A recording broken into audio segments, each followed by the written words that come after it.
Rajshahi stars নামের সাথে মিল রেখে এবার চমকের দিক থেকেও এগিয়ে গেল নতুন ফ্র্যাঞ্চাইজিটি। টুর্নামেন্টের ড্রাফটের আগেই ক্রিকেট বিশ্বের নাম করা দুই ক্রিকেটারকে দলে ভেড়াতে যাচ্ছে উত্তরবঙ্গের প্রতিনিধিরা। পাশাপাশি ভক্তদের জন্য আরও বেশ কিছু বড় সারপ্রাইজ নিয়ে আসছে তারা।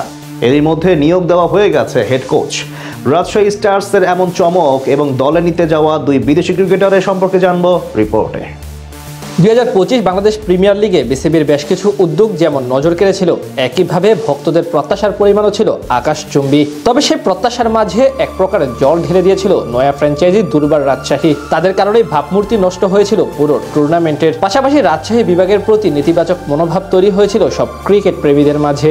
এবার সেই একই অঞ্চল থেকে নতুন করে স্বপ্ন দেখাচ্ছে নাবিল গ্রুপ অফ ইন্ডাস্ট্রিজ। প্রথমবারের মতো দেশের ক্রিকেটের সবচেয়ে বড় এবং জাঁকজমকপূর্ণ টুর্নামেন্টে অংশগ্রহণ করবে বহুজাতিক প্রতিষ্ঠানটি, যেখানে তাদের নামকরণ করা হয়েছে রাজশাহী স্টার্স। বিসিবির কাছ থেকে সেই অনুমোদন পাওয়ার সাথে সাথে বলা চলে ভক্তদের জন্য বড় চমক নিয়ে হাজির হলো উত্তরবঙ্গের প্রতিনিধিরা। সবার আগে দুই বিদেশি ক্রিকেটারকে দলে ভেড়াতে যাচ্ছে নতুন ফ্র্যাঞ্চাইজিটি।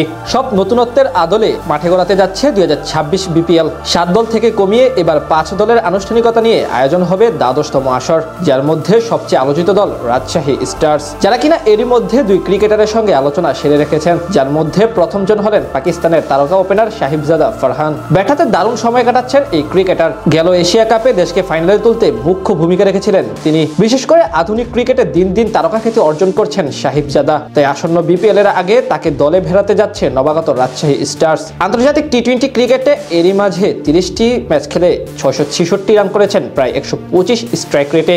এছাড়া সব ধরনের স্বীকৃত সংক্ষিপ্ত ফরম্যাটের ম্যাচে মোট 6টা সেঞ্চুরি আছে তার নামের পাশে। সেখান থেকে বলা চলে বিপিএল এ রাজশাহীর জন্য বড় নাম হতে যাচ্ছেন সাহিবজাদা ফারহান। তার মতোই রাজশাহীর নজরে পড়েছে গত আসরে চিটাগাং কিংসের হয়ে অসাধারণ বোলিং করে যাওয়া Lankan medium fast bowler Binura Fernando, যার পারফরমেন্সের উপর ভিত্তি করে 2026 বিপিএল এ ফাইনাল খেলেছিল বন্দরনগরীর ফ্র্যাঞ্চাইজিটি, যেখানে 9 ম্যাচে মাত্র 7 উইকেট নিলেও ইকোনমি রেট ছিল মাত্র 6.20 রান ওভার প্রতি, যা একজন পেসারের দিক থেকে বেশ ইম্প্যাক্টফুল বলা চলে।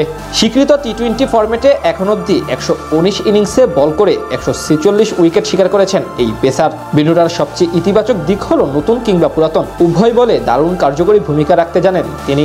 সেখান থেকে বলা চলে আপাতত রাজশাহী স্টার্সের দলে নিতে যাওয়া দুই ক্রিকেটারই আসন্ন বিপিএল এ হতে পারেন দলের সবচেয়ে বড় ট্রাম্প কার্ড। এছাড়া আগামী 19 তারিখ প্লেয়ার্স ড্রাফটেও বাজিমাত করতে চায় ফ্র্যাঞ্চাইজিটি, যেখানে তাদের নজর থাকবে বেশ কিছু ভালো মানের দেশি ক্রিকেটারের উপর। এরই মাঝে সাবেক নির্বাচক হান্নান সরকারকে হেড কোচ হিসেবে নিয়োগ দিয়েছে তারা। সব মিলিয়ে বলা চলে বেশ গোছালো পরিকল্পনা নিয়ে এগিয়ে যাচ্ছে রাজশাহী স্টার্স।